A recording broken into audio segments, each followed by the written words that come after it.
അല്പസമയം നമുക്ക് ദൈവത്തിൻ്റെ വചനത്തിന് മുൻപാകെ ആയിരിക്കാം. നമുക്ക് വളരെ സുപരിചിതമായ വേദവാക്യമാണ് ഇന്ന് നമ്മൾ ധ്യാനത്തിനായിട്ട് എടുത്തിരിക്കുന്നത്. ഉൽപ്പത്തി പുസ്തകം 22-ാം അധ്യായം.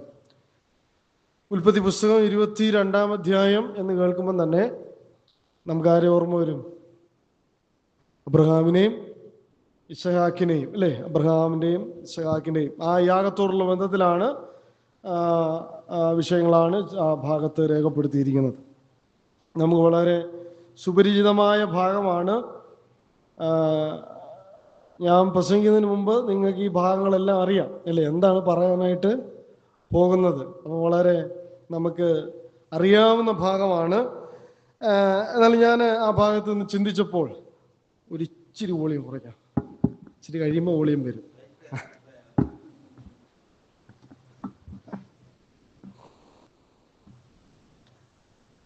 സഹായിക്കട്ടെ. ഇവിടെ അബ്രഹാമിനെ ദൈവം പരീക്ഷിച്ച ഭാഗമാണ് നമുക്ക് ഈ ഭാഗത്ത് കാണുവാനായിട്ട് സാധിക്കുന്നത്. അബ്രഹാം ദൈവത്താൽ പരീക്ഷിക്കപ്പെട്ടു. തൻ്റെ മകനായ ഇസഹാക്കിനെ യാഗം കഴിക്കുവാനായിട്ട് തന്നോട് ദൈവം കൽപ്പിക്കുകയാണ്. ആ കൽപ്പന ഒരു ദൈവഭക്തൻ എന്ന നിലയിൽ ശിരസ വഹിച്ചുകൊണ്ട് അതിനായിട്ട് താൻ മുന്നോട്ട് പോകുന്ന ഭാഗമായിട്ടാണ് ആ നിലയിൽ ആ കത്തിയെടുത്ത് തൻ്റെ മകനെ ഓങ്ങുന്ന ആ സമയം വരെ ദൈവത്തോടുള്ള അനുസരണം തൻ്റെ ജീവിതത്തിൽ പൂർണ്ണമായിട്ട് താൻ നിർവഹിച്ചു. അബ്രഹാമെ ബാലന്റെ മേൽ കൈവയ്ക്കരുത് എന്ന് ദൈവം പറയുന്ന ആ പോയിന്റിൽ വരെ ഇസഹാക്കിനെ യാഗം കഴിക്കുക എന്നുള്ളതാണ് അബ്രഹാമിന്റെ മനസ്സിലെ വിഷയം എന്ന് പറയുന്നത്. അതിൽ യാതൊരു സങ്കോചമോ അല്ലെങ്കിൽ യാതൊരു വിധമായിട്ടുള്ള പ്രയാസമോ തനിക്ക് ഇല്ലാതെ താൻ കാര്യം നിറവേറ്റി. ആ നിലയിൽ നീ ദൈവത്തെ ഭയപ്പെടുന്നു എന്ന് ഞാനിപ്പോൾ അറിയുന്നു എന്ന് ദൈവം പറയുകയാണ്. നീ ദൈവത്തെ ഭയപ്പെടുന്നു എന്ന് ഞാൻ ഇപ്പോൾ അറിയുന്നു എന്ന് ദൈവം പറയണമെങ്കിൽ ആ ദൈവത്തെ പോലും ഒരു പക്ഷേ അതിശയിപ്പിക്കുന്ന നിലയിലേക്ക് അബ്രഹാമിന്റെ വിശ്വാസം അത്രമാത്രം ഉന്നതമായിരുന്നു എന്നുള്ളത് നമുക്ക് കാണുവാനായിട്ട് സാധിക്കും. അതുകൊണ്ടാണ് അബ്രഹാമിന് വിശ്വാസികളുടെ പിതാവ് എന്നുള്ള ആ പേര് കർത്താവ് ദൈവം കൊടുക്കുവാൻ തക്കോണം ഇടയായി തീർന്നത്. അപ്പോൾ അബ്രഹാമിന്റെ ആ ജീവിതത്തോടുള്ള ബന്ധത്തിലാണ് ഈ വിഷയം പലപ്പോഴും നാം പഠിക്കുകയും ചിന്തിക്കുകയും ധ്യാനിക്കുകയും ഒക്കെ ചെയ്യുന്നത്. എന്നാൽ ഞാൻ ഈ വിഷയം പഠിച്ചപ്പോൾ ഇത് അബ്രഹാമിന്റെ ജീവിതത്തെക്കാൾ ഉപരി ഇത് ഇസഹാക്കിനോടുള്ള ബന്ധത്തിൽ ചില പാഠങ്ങൾ സമ്മാനിക്കുന്ന ഒരു അനുഭവമായിട്ടാണ് ഞാൻ ഈ ഭാഗം ധ്യാനിച്ചപ്പോൾ എനിക്ക് കർത്താവ് നൽകിയ ആലോചന. ഇസഹാക്കിനെ ചില കാര്യങ്ങൾ ദൈവം പഠിപ്പിക്കുകയായിരുന്നു. ഇസഹാക്കിനെ ചില പാഠങ്ങൾ അബ്രഹാം പഠിപ്പിക്കുകയായിരുന്നു. ഇസഹാക്കിനു വേണ്ടിയായിരുന്നു അബ്രഹാമിനെ ഈ പരീക്ഷയിലൂടെ ദൈവം കടത്തി വിട്ടത് എന്ന് ഞാൻ ചിന്തിക്കുവാൻ, ധ്യാനിക്കുവാൻ കർത്താവ് ചില ആലോചനകൾ ആ വിഷയത്തിൽ നൽകുവാൻ ഇടയായിട്ട് തീർന്നു. നമുക്ക് അറിയാവുന്ന ഭാഗമാണല്ലോ. ചേർത്ത് നമുക്ക് ആ ഭാഗങ്ങളിലൂടെ യാത്ര ചെയ്യാൻ കർത്താവ് സഹായിക്കട്ടെ. 22-ാം അധ്യായം, ഉൽപ്പത്തി പുസ്തകം 22-ാം അധ്യായം, അതിന്റെ 1-ാം വാക്യം, 1ഉം 2ഉം വാക്യം നമുക്ക് ചേർത്ത് വായിക്കാം.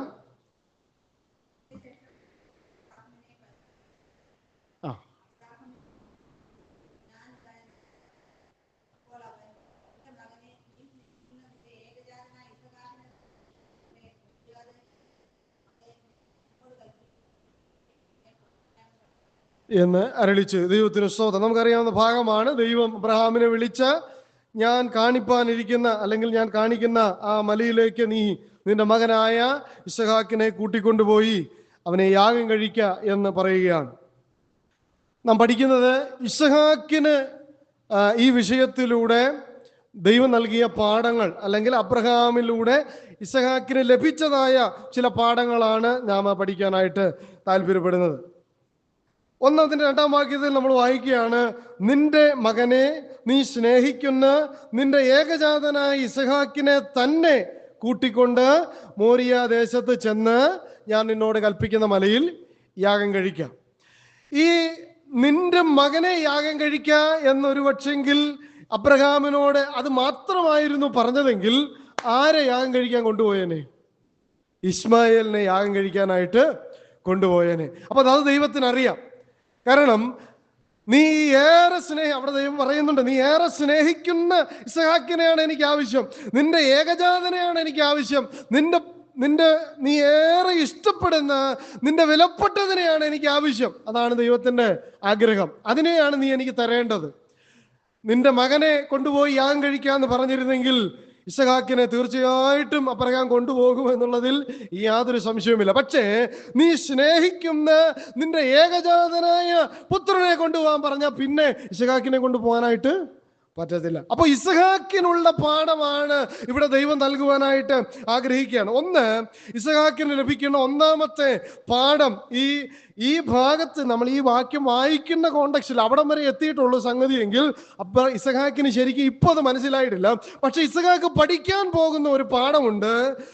ദൈവത്തെക്കാൾ ഉപരി ഒന്നിനെയും സ്നേഹിക്കുവാനായിട്ട് പാടില്ല. ദൈവത്തെക്കാൾ ഉപരി ഒന്നിനെയും സ്നേഹിക്കുവാനായിട്ട് പാടില്ല എന്നുള്ള ആ പാഠം ഇസഹാക്കിനെ ദൈവം പഠിപ്പിക്കുക, അബ്രഹാമിലൂടെ പഠിപ്പിക്കുകയാണ്. നീ ഏറെ സ്നേഹിക്കുന്നതിനെ ഒരുപക്ഷെ ദൈവം നിന്റെ ജീവിതത്തിൽ ചോദിച്ചു എന്ന് വരാം. നാം ഏറെ സ്നേഹിക്കുന്നത് നമ്മുടെ ആരോഗ്യത്തെയാണെങ്കിൽ ഒരുപക്ഷെ ആരോഗ്യത്തെ ദൈവം നമ്മളോട് ചോദിച്ചു എന്ന് വരാം. നാം ഏറെ സ്നേഹിക്കുന്നത് നമ്മുടെ വിദ്യാഭ്യാസത്തെയാണെങ്കിൽ അതിനെ ഒരുപക്ഷെങ്കിൽ, നിന്റെ ബുദ്ധിയെയാണെങ്കിൽ അതിനെ ഒരുപക്ഷെ ദൈവം ചോദിച്ചു എന്ന് വരാം. പ്രിയപ്പെട്ടവർ, നീ ഏറെ സ്നേഹിക്കുന്നത് നിന്റെ സമ്പത്തിനെയാണെങ്കിൽ അതിനെ ഒരുപക്ഷെ ദൈവം നിന്നോട് ചോദിച്ചു എന്ന് വരാം. അപ്പോൾ ഈ ഭൂമിയിൽ നീ ഏറെ സ്നേഹിക്കുന്ന വിഷയങ്ങളെയൊക്കെ ഒരുപക്ഷെങ്കിൽ ദൈവം നിന്നോട് ചോദിച്ചു എന്ന് വരാം. അപ്പോൾ ഇസഹാക്കെ, നീ പഠിക്കേണ്ട ഒരു പാഠമുണ്ട്. ആ കോണ്ടെക്സ്റ്റിൽ ഈ പറഞ്ഞ ഭാഗത്ത് ഇസഹാക്ക് അത് പഠിച്ചില്ല എന്ന് ഒരിക്കലും കുറച്ചുകൂടെ കഴിയുമ്പോൾ ഇസഹാക്ക് പഠിക്കുന്ന ഒരു പാഠമുണ്ട്. എൻ്റെ അപ്പനായ അബ്രഹാമിനോട് ഇസഹാക്ക് എന്ന അവനേറെ സ്നേഹിക്കുന്ന എന്നെയാണ് ചോദിച്ചതെങ്കിലും എൻ്റെ അപ്പൻ എന്ത് ചെയ്യും? കൊടുക്കും. അപ്പോൾ എൻ്റെ അപ്പനിൽ നിന്ന് ഞാൻ പഠിക്കുന്ന പാഠം, ഏറ്റവും സ്നേഹിക്കുന്നത് എന്നെയല്ല, നീ ഏറെ സ്നേഹിക്കുന്നതിനേക്കാൾ സ്നേഹിക്കാൻ കൊള്ളാവുന്ന ഒരു ദൈവം ഉണ്ട്. ആ ദൈവം എന്തെങ്കിലും പറഞ്ഞാൽ അത് ചെയ്യണം. അതിനി മകനെന്നല്ല, വിലപ്പെട്ട ആരോഗ്യമെന്നല്ല, സമ്പത്തെന്നല്ല, സ്ഥാനമാനമെന്നല്ല, എന്ത് ദൈവം ചോദിച്ചാലും അത് ചോദിച്ച ദൈവത്തെയാണ് ഒന്നാമത് സ്നേഹിക്കേണ്ടത്. എൻ്റെ അപ്പൻ അങ്ങനെയായിരുന്നു. അതുകൊണ്ടാണ് ഞാനിപ്പോൾ ഇവിടെ കിടക്കുന്നത്, ഈ യാഗപീഠത്തിന്റെ മേളിൽ കിടക്കുന്നത്. പ്രിയപ്പെട്ടവരെ, അബ്രഹാമിന്, ഇസഹാക്കിന് ലഭിക്കുന്ന ഒന്നാമത്തെ പാഠം, ഏറ്റവും വിലപ്പെട്ടതിനേക്കാൾ വിലപ്പെട്ടതാണ് ആര്? ദൈവം. നമ്മളേറെ ഇഷ്ടപ്പെടുന്നതിനേക്കാൾ ഇഷ്ടപ്പെടേണ്ട വ്യക്തിയാണ് ദൈവം. നമ്മുടെ വിലപ്പെട്ടതിനേക്കാൾ വിലയുള്ളതാണ് ദൈവം. അവനാണ് ഇഷ്ടപ്പെടേണ്ടത്, അവനെയാണ് ആരാധിക്കേണ്ടത്, അവനെയാണ് അനുസരിക്കേണ്ടത്. അതിന് മാനുഷികമായ യാതൊരു ബന്ധങ്ങൾക്കും അവിടെ സ്ഥാനമില്ല. കർത്താവ് ഈ ഭൂമിയിലായിരുന്നപ്പോൾ പറഞ്ഞ പാഠം ഇങ്ങനെയുണ്ട്. മത്തായിയുടെ സുവിശേഷം 10-ാം അധ്യായം 37-ാം വാക്യം, എന്നേക്കാൾ അധികം അപ്പനെയോ അമ്മയെയോ പ്രിയപ്പെടുന്നവൻ എനിക്ക് യോഗ്യനല്ല, എന്നേക്കാൾ അധികം മകനെയോ മകളെയോ പ്രിയപ്പെടുന്നവൻ എനിക്ക് യോഗ്യനല്ല. എന്ന് വെച്ചാൽ അപ്പനെയും അമ്മയെയും മക്കളെയും ഒന്നും സ്നേഹിക്കണ്ട എന്നാണോ അതിന്റെ അർത്ഥം? അല്ല. പക്ഷേ അവരെക്കാൾ ഉപരി ഞാൻ സ്നേഹിക്കേണ്ടത് എൻ്റെ വീണ്ടെടുപ്പുകാരനായ ദൈവത്തെ ആയിരിക്കണം. എന്നെ ജീവൻ തന്ന് രക്ഷിച്ച ദൈവത്തെ വേണം ഒന്നാമത് സ്നേഹിക്കാൻ. ദൈവത്തിന് മുൻസ്ഥാനം കൊടുക്കണം. അതാണ് ഒന്നാമത്തെ പാഠം. ദൈവത്തിന് മുൻസ്ഥാനം കൊടുക്കണം. ദൈവത്തെക്കാൾ ഉപരി ഒന്നിനെയും സ്നേഹിക്കുവാനായിട്ട് പാടില്ല. ദൈവത്തിന്റെ വാക്കിന് ഇവിടെ അബ്രഹാം വില കൽപ്പിക്കാൻ നമുക്ക് കാണുവാനായിട്ട് സാധിക്കും. ഞാൻ ആശയിക്കുന്നു എന്ന് പറയട്ടെ, ദൈവത്തിന്റെ വാക്കിന് അല്ലേ, പത്രോസ് ആ മീൻ പിടിച്ചിട്ട് ഒന്നും ലഭിക്കാതെ വന്നപ്പോൾ അവിടെ പത്രോസ് പറയുന്ന ഒരു ഭാഗമുണ്ട്, എങ്കിലും നിന്റെ വാക്കിന് ഞാന് വലയിറക്കാം, നിന്റെ വാക്കിന് വലയിറക്കാം. നിന്റെ വാക്കാണ് വലുത്. എൻ്റെ കഴിവോ എൻ്റെ സാമർഥ്യമോ എൻ്റെ അറിവോ എൻ്റെ ബുദ്ധിയോ എൻ്റെ മേന്മകളോ ഒന്നുമല്ല വിഷയം. നിന്റെ വാക്കിന് ഞാന് വില കൽപ്പിക്കാം. ദൈവത്തിന്റെ വാക്കിന് ഇസഹാക്കെ, മകനെ, നീ എന്ത് ചെയ്യണം? വില കൽപ്പിക്കണം എന്നുള്ള അനുഗ്രഹീതമായ ഒരു പാഠം ഇവിടെ ഇസഹാക്കിന് അബ്രഹാമിലൂടെ ദൈവം നൽകുകയാണ്. അതാണ് ഒന്നാമത്തെ പാഠം. രണ്ടാമത്തെ പാഠം, അതിന് 3-ാം വാക്യം നമുക്ക് വായിക്കാം. 3-ാമത്തെ വാക്യം, ആ ആ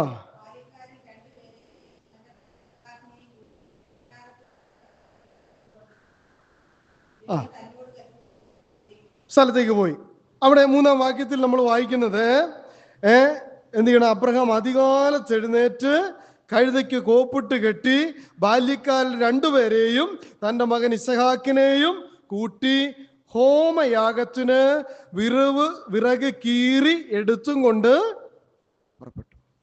അപ്പോൾ എങ്ങനെ അബ്രഹാം യാഗത്തിന് പോകുന്നത്? അതികാലത്ത് എഴുന്നേറ്റു. പിന്നെ അതികാലത്ത് എഴുന്നേറ്റിട്ട് എന്നാ ചെയ്തേ? കഴുതയ്ക്ക് കോപ്പിട്ട് കെട്ടി രണ്ടുപേരെയും കൂട്ടി ഹോമയാഗത്തിന്. അതാണ് കാര്യം. ആരാധനയ്ക്ക് എന്തു വേണം? സ്തോത്രം, ഒരു ഒരുക്കം വേണം. അബ്രഹാം, ഇസഹാക്കേ, നീ രണ്ടാമത് പഠിക്കേണ്ട ഒരു പാഠം, എങ്ങനെയെങ്കിലും പോയി ദൈവത്തെ ആരാധിക്കാനായിട്ട് പറ്റത്തില്ല. ആരാധിക്കുന്നത് ദൈവത്തിന് യാഗം അർപ്പിക്കുമ്പോൾ ഒരുക്കത്തോടുകൂടെ വേണം നീ എന്ത് ചെയ്യാൻ? യാഗം കഴിക്കാൻ. അബ്രഹാം അതികാലത്ത് എഴുന്നേറ്റു. ഇന്ന് രാവിലെ 10 മണിക്കാണോ ആരാധന നടക്കേണ്ടത്? ആണോ? അല്ല. അതിന്റെ അടുത്ത വാക്യം നമ്മൾ വായിക്കുകയാണ്. 3-ാം ദിവസം അബ്രഹാം നോക്കി ദൂരത്ത് നിന്ന സ്ഥലം കണ്ടു. അപ്പോൾ ഏത് ദിവസമായി അതികാലത്ത് എഴുന്നേറ്റത്? ഈ 3 ദിവസം മുൻപ് അല്ലേ? നമ്മുടെ കുഞ്ഞുങ്ങളൊക്കെ ചോദിച്ചാൽ പരീക്ഷയ്ക്ക് പഠിക്കുന്നത് എപ്പോഴാ? പരീക്ഷയുടെ ദിവസം ആവുമ്പോൾ എന്ത് ചെയ്യും? അതികാലത്ത് എഴുന്നേറ്റ് പഠിക്കാൻ നോക്കും. അന്ന് ഒന്നും ഒരു ശീലം ഇല്ലാത്തതുകൊണ്ട് അന്ന് ഉറക്കവും വരും. പ്രിയപ്പെട്ടവര്, അപ്പോൾ ഈ ആരാധിക്കുന്ന ദിവസമല്ല അതികാലത്ത് എഴുന്നേറ്റത്. നമ്മളൊക്കെ വിചാരിക്കുന്നത് 3 ദിവസം ഇല്ലേ, എന്നാ പിന്നെ കുറച്ച് നേരോടെ കിടന്നുറങ്ങിയിട്ട് നല്ല സുഖമായിട്ട് എൻ്റെ കാര്യങ്ങളൊക്കെ കഴിഞ്ഞിട്ട് പിന്നെ സൗകര്യം പോലെ ഇതിനു വേണ്ടി ഒരുക്കാം. അല്ല, 3-ാം ദിവസമാണ്. 3 ദിവസത്തെ യാത്രയുണ്ട്. അതുകൊണ്ട് ഞാൻ വളരെ അതികാലത്ത് എഴുന്നേൽക്കണം. എന്നിട്ട് അതികാലത്ത് എഴുന്നേറ്റ് വിറക് കീറി വേണം ദൈവത്തെ ആരാധിക്കുവാൻ. പ്രിയപ്പെട്ടവർ, നാം ദൈവത്തെ ആരാധിക്കുന്നവരാണ്. എന്നാൽ ദൈവത്തെ ആരാധിക്കുവാൻ അതികാലത്ത് എഴുന്നേറ്റ് വിറക് കീറിക്കൊണ്ടാണോ വരുന്നത്? അബ്രഹാം ഒരു വലിയ കീറാമുട്ടിയും എടുത്ത് തോളിൽ വെച്ച് ഒരു കോടാലി എടുത്തുകൊണ്ടാണോ പോയേ? അല്ല. ഇപ്പൊ എന്തായാലും ഒത്തില്ല, ഇത്ര എണീറ്റപ്പോ താമസിച്ചു പോയി. അതുകൊണ്ട് അവിടെ ചെന്നിരുന്ന് സഭാകളുടെ മുമ്പിൽ ഇരുന്ന് എന്ത് ചെയ്യാം? ഇത് അങ്ങോട്ട് ഇട്ട് വെട്ടി കീറി പൊളിച്ചെടുക്കാം അല്ലേ? ഇങ്ങനെ ഒന്ന് ആരാധിക്കാനായിട്ടാണോ ആഗ്രഹിക്കുന്നത്? ഇതാണോ പ്രിയപ്പെട്ടവര്? ആരാധനയ്ക്കൊരു ഒരുക്കം ആവശ്യമാണ്, ഒരു വിശുദ്ധ ജീവിതം ആവശ്യമാണ്. ദൈവത്തിന് കൊടുക്കേണ്ടത് ഞാൻ ഈ ആഴ്ച പോവുക അല്ലേ? വേദപുസ്തകം അവിടെ കൊണ്ടുവന്ന് അടച്ചു വെച്ചേച്ച് ഇനി അടുത്ത ആഴ്ച 9:30 ആവുമ്പോൾ എന്ത് ചെയ്യണം? ഇത് തട്ടി തൂത്ത് എവിടെയെങ്കിലും നല്ല സൈഡിലൊക്കെ കീറാൻ പറ്റുന്നതൊക്കെ കീറിക്കൊണ്ടിങ്ങ് പോരും. അല്ല, അങ്ങനെയല്ല വരേണ്ടത്. ഇത് ദിവസങ്ങൾക്ക് മുന്നമേ കീറണം. ഇതിന് മുന്നമേ ഒരു ഒരുക്കം ഉണ്ടായിരിക്കണം. അങ്ങനെ കീറിയാലേ രാവിലെ പറഞ്ഞ പോലെ ഈ ആരാധന സൗരഭ്യ വാസന ആകത്തുള്ളൂ, മണക്കത്തുള്ളൂ. എന്ന് വെച്ചാൽ ഇത് ശരിയായി എരിയണമെങ്കിൽ, ഇത് ശരിയായി ദഹിക്കണമെങ്കിൽ ഇത് കീറേണ്ടതുപോലെ കീറി, ഇത് അടുക്കേണ്ടതുപോലെ അടുക്കി, ഇത് കൊണ്ടുവരേണ്ടതുപോലെ കൊണ്ടുവന്ന് വെക്കേണ്ടതുപോലെ വെച്ചരിച്ചാലേ ഇത് ശരിയായ യാഗമാകത്തുള്ളൂ. ശരിയായ യാഗം ദൈവത്തിന് സൗരഭ്യവാസന മണക്കുകയുള്ളൂ. അതുകൊണ്ട് അബ്രഹാം തന്റെ മകനെ പഠിപ്പിക്കുന്ന ഒരു കാര്യം, ഞാൻ ദൈവത്തിന് യാഗം കഴിക്കാനായിട്ട് പോകുകയാ, ദൈവത്തെ ആരാധിക്കാനായിട്ട് പോകുകയാ. അതുകൊണ്ട് ദൈവത്തെ ആരാധിക്കുമ്പോൾ വെറും കൈയോടെ ലാഘവ മനോഭാവത്തോടുകൂടെ നിസാര ചിന്താഗതിയോടുകൂടെ അല്ല ദൈവത്തെ ആരാധിക്കേണ്ടത്. മകനെ ഇസഹാക്കേ, നാം ദൈവത്തിന് ഹോമയാഗം കഴിക്കാൻ പോകുക. അതുകൊണ്ട് നിന്റെ ജീവിതത്തിൽ ദൈവത്തെ ആരാധിക്കുമ്പോൾ എപ്പോഴും നീ എന്ത് ചെയ്യണം? ഒരുക്കമുള്ളവനായിട്ട്, ഒരുക്കപ്പെട്ട ഹൃദയത്തോടെ ദൈവത്തെ ആരാധിക്കണം. ദൈവത്തിന് സ്തോത്രം. ഇനി 5-ാം വാക്യം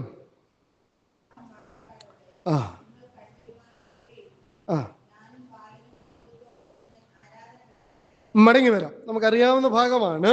അവിടെ എന്ത് ചെയ്തു? ദൂരെ നിന്ന് ഈ ദേശം കണ്ടു. എന്നിട്ട് അബ്രഹാം ബാല്യക്കാരോട് പറഞ്ഞു, നിങ്ങളിവിടെ ഞാനും മോനും പോയിട്ട് അവിടത്തോളം ചെന്ന് ആരാധന കഴിച്ചിട്ട് മടങ്ങി വരാം. ദൈവത്തിന് സ്തോത്രം. അപ്പോ ഒഴിവാക്കേണ്ടതിനെയൊക്കെ ഒഴിവാക്കി വെച്ചിട്ട് വേണം ദൈവത്തെ ആരാധിക്കാൻ. എന്ന് വെച്ചാൽ എല്ലാം ദൈവസന്നിധിയിലേക്ക് കൊണ്ടുവരല്ലേ. വിദ്വേഷവും വെറുപ്പും അല്ലെ? പണ്ട് ഒരു പള്ളിയുടെ ഫ്രണ്ടിൽ എഴുതി വെച്ചിരുന്ന കുശുമ്പ്, കുന്നായ്മ, ഇങ്ങനെയുള്ള സാധനം എല്ലാം ഇവിടെ ഊരി ഇട്ടേച്ച് വേണം. ചെരുപ്പും ബാക്കിയുള്ള ഈ സാധനം എല്ലാം ഊരി ഇട്ടേച്ച് വേണം ഇതിനകത്തോട്ട് കയറാം. എന്നിട്ട് തിരികെ പോകുമ്പോൾ എന്ത് ചെയ്യണം? ചെരുപ്പ് മാത്രം എടുക്കുക, ബാക്കി അവിടെ. ഞാനൊരു ഫേസ്ബുക്കിൽ എപ്പോഴോ കണ്ട ഒരു ഭാഗമാണ്. എന്ന് വെച്ചാൽ കൊണ്ടുവരാൻ പാടില്ലാത്തതൊന്നും ഇതിനകത്തോട്ട് മനസ്സിനകത്ത് പ്രയാസം വെച്ചോണ്ട് യാഗം കഴിക്കാൻ വന്നാൽ ശരിയാവോ? ഇല്ല. അപ്പൊ എന്ത് ചെയ്യണം? ഈ സാധനം യാഗം അവിടെ വെക്കണം. കാരണം ഇത് വെച്ചോണ്ട് യാഗം കഴിക്കാനായിട്ട് പറ്റത്തില്ല. നിന്റെ സഹോദരന് നിന്നോട് എന്തെങ്കിലും ഉണ്ടെന്ന് നിനക്ക് തോന്നിയാൽ നീ നിന്റെ യാഗം അവിടെ വെച്ചിട്ട് ഒന്നാമത് ചെന്ന് നിന്റെ സഹോദരനോട് നേർന്നോളൂ. അപ്പൊ എങ്ങനെയെങ്കിലും യാഗം കഴിക്കാനായിട്ട് പറ്റത്തില്ല. ഒഴിവാക്കേണ്ടതിനെയൊക്കെ ഒഴിവാക്കണം, മാറ്റി നിർത്തേണ്ടതിനെയൊക്കെ മാറ്റി നിർത്തണം. യാഗം കഴിക്കുന്ന ആ ദൈവത്തിന്റെ സന്നിധിയിൽ എന്ത് കാണുവാനായിട്ട് പാടില്ല എന്ന് ദൈവം ആഗ്രഹിക്കുന്നു, അതൊന്നും ഇവിടെ ഇതിനകത്ത് ഉണ്ടാകാനായിട്ട് പാടില്ല. വിശുദ്ധ ഹൃദയത്തോടുകൂടെ ദൈവത്തെ ആരാധിക്കണം. ഞാൻ അവിടെ നിന്നൊരാശയം ഇങ്ങനെ പറയാം. ഈ ബാല്യക്കാരെയും കൊണ്ട് മോരിയമലയിലോട്ട് പോയിരുന്നെങ്കിലോ ഈ യാഗം നടക്കുമായിരുന്നോ? എന്താ കാര്യം? അവര് സമ്മതിക്കുകയില്ല. എന്ന് വെച്ചാൽ നീ കൊണ്ടുവരാൻ പാടില്ലാത്ത ഇവിടെ കൊണ്ടുവന്ന് നിന്നെ യാഗം കഴിക്കാൻ അത് സമ്മതിക്കുകയില്ല. മനസ്സിലായോ? കൊണ്ടുവരാൻ പാടില്ലാത്തത് കൊണ്ടുവരാൻ പാടില്ല. നമ്മുടെ കയ്യിലൊക്കെ ഫോണുണ്ട് അല്ലേ? ഞാനും കൊണ്ടുവന്നു കേട്ടോ. പക്ഷേ ഇത് ഈ ചിലപ്പോഴേ ഒരു പ്രശ്നമുണ്ട്. ഞാൻ കണ്ടിട്ടുണ്ട്.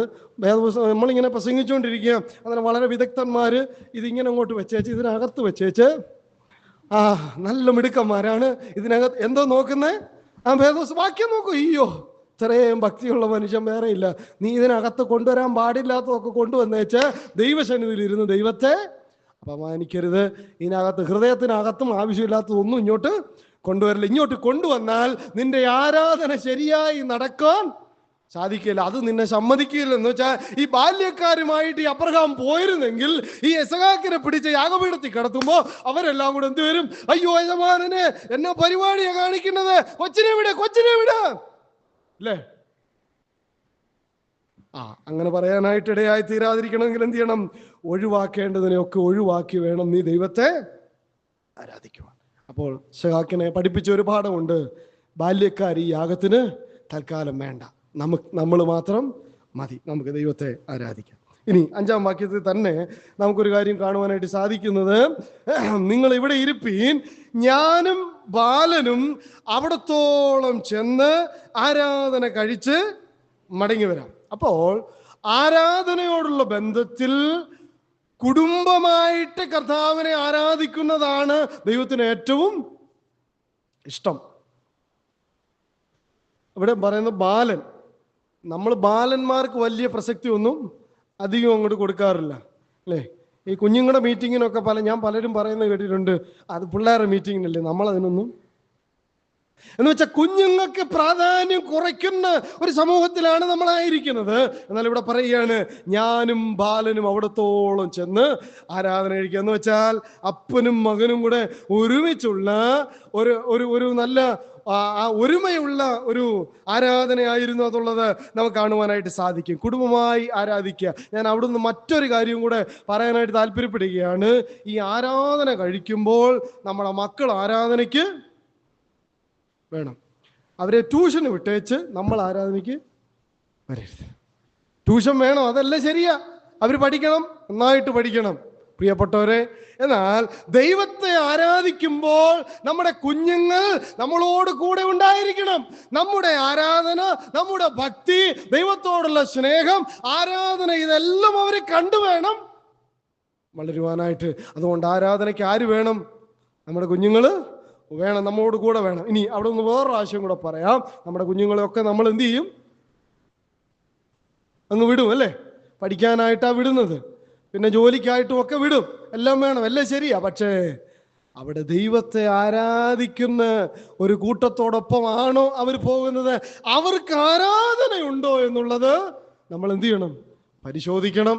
അവർക്ക് ദൈവവുമായിട്ട് ബന്ധമുണ്ടോ, സഭയുമായിട്ടൊരു കൂട്ടായ്മ ബന്ധം അവർക്കുണ്ടോ എന്നുള്ളത് ആരാധിക്കണം. ഇസഹാക്കേ, നീ ആരാധനയ്ക്ക് വേണം, നീ ആരാധനയ്ക്ക് വേണം. ഈ അബ്രഹാമിനോട് കൂടെ ഇസഹാക്ക് ഒരുപാട് ആരാധനയ്ക്ക് പോയിട്ടുണ്ട്. എങ്ങനെ അറിയാം? ഇസഹാക്ക് അതിന്റെ 7-ാം വാക്യത്തിൽ ചോദിക്കുന്നുണ്ട്. വായിച്ചേ.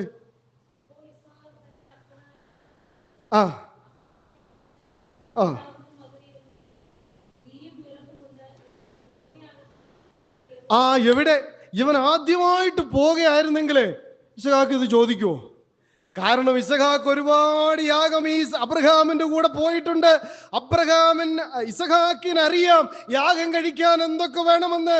യാഗം കഴിക്കാൻ തീയും വിറകും കത്തിയും പിന്നെ ഹോമയാഗത്തിനുള്ള മൃഗവും വേണമെന്ന് പൂർണ്ണമായ ബോധ്യം ഈ ഇസഹാക്കിന് ഉണ്ട്. അതുകൊണ്ടാ ചോദിച്ചത്. ഇവനെ ആദ്യമായിട്ട് കൊണ്ടുപോവുകയല്ല. അപ്പോൾ അബ്രഹാം പഠിപ്പിച്ച ഒരു കാര്യമുണ്ട്. അബ്രഹാമിന്റെ യാഗത്തിൽ ആരും ഉണ്ടായിരുന്നു? എപ്പോഴും ഇസഹാക്ക് ഉണ്ടായിരുന്നു. എന്ന് വെച്ചാൽ എൻ്റെ മകന് ആരാധന വേണം, എൻ്റെ മകൻ ദൈവത്തിന് യാഗം കഴിക്കണം, എൻ്റെ മകൻ ദൈവത്തെ അറിയണം, എൻ്റെ മകൻ ആ കൂട്ടായ്മ ബന്ധം അനുഭവിക്കണം, എൻ്റെ മകൻ ആ ആത്മീയമായ ആ അനുഗ്രഹത്തോടെ എന്ത് ചെയ്യണം? വളർന്നു വരുവാനായിട്ടിടയായിട്ട് തീരണം. അപ്പൊ മക്കളെ മാറ്റി നിർത്തുകയല്ല, മക്കളുടെ കാര്യത്തിൽ എപ്പോഴും ഒരു പൂർണ്ണമായ ബോധ്യം ഈ അബ്രഹാമിന് ഉണ്ടായിരുന്നു എന്നുള്ളത് നമുക്ക് കാണുവാനായിട്ട് സാധിക്കും.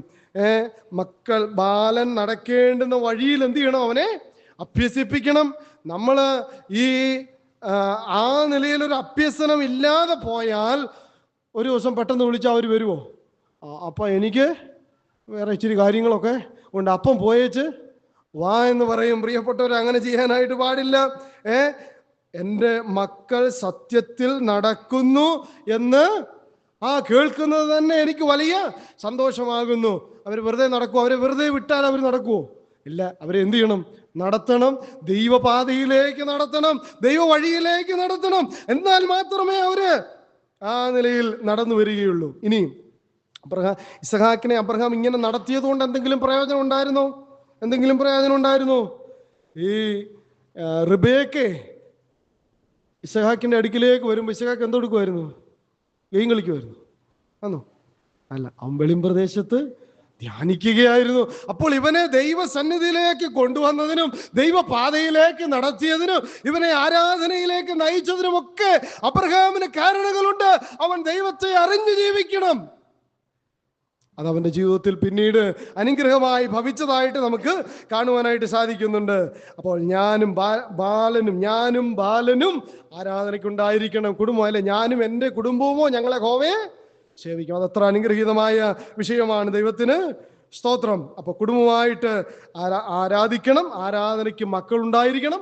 മക്കൾക്ക് ആരാധനയും ഉണ്ടായിരിക്കും. സ്തോത്രം. ഇനി അതിൻ്റെ 5-ാം വാക്യത്തിൽ തന്നെ ഞാനും മകനും അവിടത്തോളം ചെന്ന് ആരാധന കഴിച്ച് മടങ്ങി വരാം. ആരും മടങ്ങി വരാമെന്നോ? രണ്ടുപേരും മടങ്ങി വരാം, ഞങ്ങൾ മടങ്ങി വരും. അബ്രഹാം പറയുമ്പോൾ അബ്രഹാമിനറിയാം ഞാൻ ഇസഹാക്കിനെ യാഗം കഴിക്കാനായിട്ടാണ് പോകുന്നത്. പക്ഷേ മോരിയ മല വിട്ട് ഞാൻ താഴേക്ക് ഇറങ്ങി വരുമ്പോൾ എൻ്റെ മകനെ യാഗമാക്കി തീർത്താലും യാഗത്തിൽ നിന്ന്, ചാരത്തിൽ നിന്ന് ഈ ഇസഹാക്കിനെ എനിക്ക് മടക്കി തരുവാൻ കഴിവുള്ള ഒരു ദൈവത്തിലാണ് ഞാൻ വിശ്വസിക്കുന്നത്. അതുകൊണ്ട് ഞങ്ങൾ ആരാധന കഴിച്ച് മടങ്ങി വരാം, നിങ്ങളിവിടെ നിൽക്കാനായിട്ട് പറഞ്ഞു. ദൈവത്തിൽ പൂർണ്ണമായി വിശ്വസിക്കുന്ന ഒരു അബ്രഹാമിനെയാണ് ഈ ഇസഹാക്ക് കണ്ട് പഠിക്കുവാൻ കൊണ്ടിടയായി തീർന്നത്. കാരണം അബ്രഹാമിനോട് ദൈവം പറഞ്ഞിട്ടുണ്ട്, ഞാൻ നിന്നെ എന്ത് ചെയ്യും? പിന്നെ അവൻ ഉൽപ്പത്തി പുസ്തകം 15:5 പിന്നെ അവനെ പുറത്തു കൊണ്ടു ചെന്ന് നീ ആകാശത്തേക്ക് നോക്കുക, നക്ഷത്രങ്ങളെ എണ്ണുവാൻ കഴിയുമെങ്കിൽ എണ്ണിക്കൊള്ളുക, നിന്റെ സന്തതി ഇങ്ങനെയാകുമെന്ന് അബ്രഹാമിനോട് വാഗ്ദത്തം ചെയ്ത ദൈവമാണ് ഇപ്പോൾ ആരെ യാഗം കഴിക്കാൻ പറഞ്ഞത്? ഇസഹാക്കിനെ യാഗം കഴിക്കാൻ പറഞ്ഞത്. അപ്പോൾ അബ്രഹാമിനറിയാം എനിക്ക് വാഗ്ദത്തം തന്നവൻ എന്താണ്? വാക്ക് പറഞ്ഞിട്ട് മാറ്റുന്നവനല്ല. വാക്ക് പറഞ്ഞിട്ടുണ്ടെങ്കിൽ വാക്ക് പാലിക്കുക തന്നെ ചെയ്യും. വിളിച്ച ദൈവം വിശ്വസ്തനാണ്. അവൻ ഇസഹാക്കിൽ നിന്ന് എനിക്ക് സന്തതിയെ തരാമെന്ന് പറഞ്ഞിട്ടുണ്ടെങ്കിൽ മോരിയ മലയിൽ ഇസഹാക്കിന്റെ യാഗം നടന്നാലും എനിക്ക് ഇസഹാക്കിനെ തിരിച്ചു കിട്ടും. ആ ഒരു ദൈവത്തിലാണ് ഞാൻ വിശ്വസിക്കുന്നത്.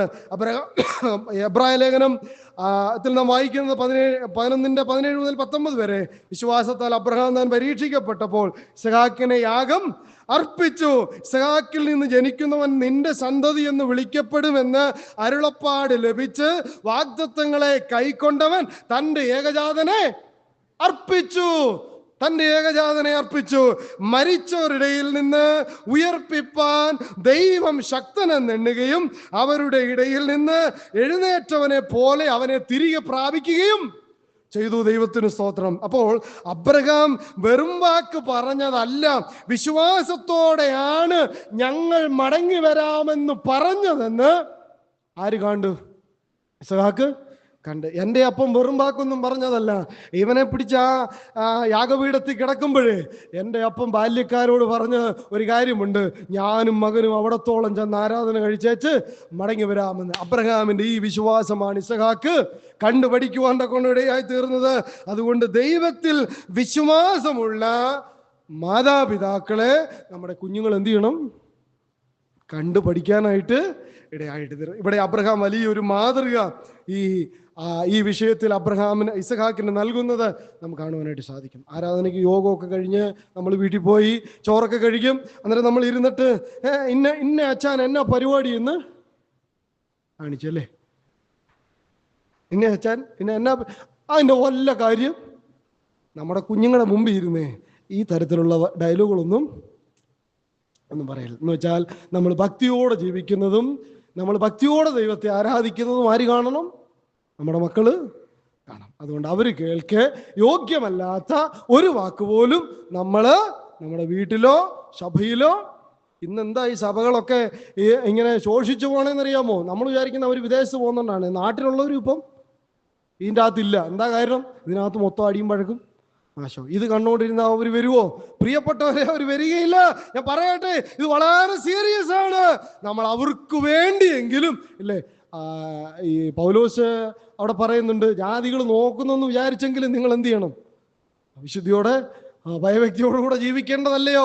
നാട്ടുകാർ നോക്കുന്നത് നമ്മുടെ കുഞ്ഞുങ്ങളെ കാണുന്നെന്നുള്ള ചിന്തയിലെങ്കിലും നമ്മുടെ നാവിൽ വരുന്ന അരുതാത്ത ഒരു വാക്കുപോലും നമ്മുടെ ഭവനത്തിലോ സഭയിലോ പറയാനായിട്ട് പാടില്ല. ഇത് കണ്ട് പഠിച്ചാൽ അവരെന്ത് മനസ്സിലാകും? ഇതിനൊക്കെ ഇത്രയും പ്രാധാന്യം ഉള്ളൂ, ഇതിനൊക്കെ ഇത്ര കാര്യമേ ഗൗരവമേ കൊടുക്കേണ്ടതായിട്ടുള്ളൂ, ഇതിലൊന്നും വലിയ കഥയില്ല, ഇതിലൊന്നും വലിയ കാര്യമില്ല. അതല്ല അവർ പഠിക്കേണ്ടത്. എൻ്റെ ദൈവം, എൻ്റെ പിതാവിൻ്റെ ദൈവം, എൻ്റെ മാതാപിതാക്കൾ സേവിക്കുന്ന ദൈവം, അവരെ വിശ്വസിക്കാൻ കൊള്ളാവുന്ന ഒരു ദൈവത്തിലാണ് ആശ്രയിക്കുന്നത്. ആ ദൈവത്തെയാണ് ഞങ്ങളും സേവിക്കുന്നതെന്ന് അവർക്ക് പറയാനായിട്ട് ഇടയായി തീരണം. ഇസഹാക്കിന് അങ്ങനെ പറയാനായിട്ട് സാധിച്ചു. ദൈവത്തിന് സ്തോത്രം. 6-ാം വാക്യം.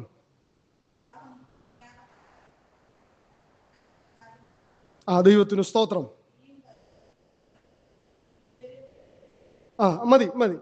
അബ്രഹാം ഹോമയാഗത്തിനുള്ള വിറകെടുത്ത് തൻ്റെ മകനായ ഇസഹാക്കിന്റെ ചുമലിൽ ഇത്ര നേരം ഇത് എവിടെ ആയിരുന്നേ? 3-ാം വാക്യം ഒന്ന് വായിച്ചു നോക്കിക്കേ.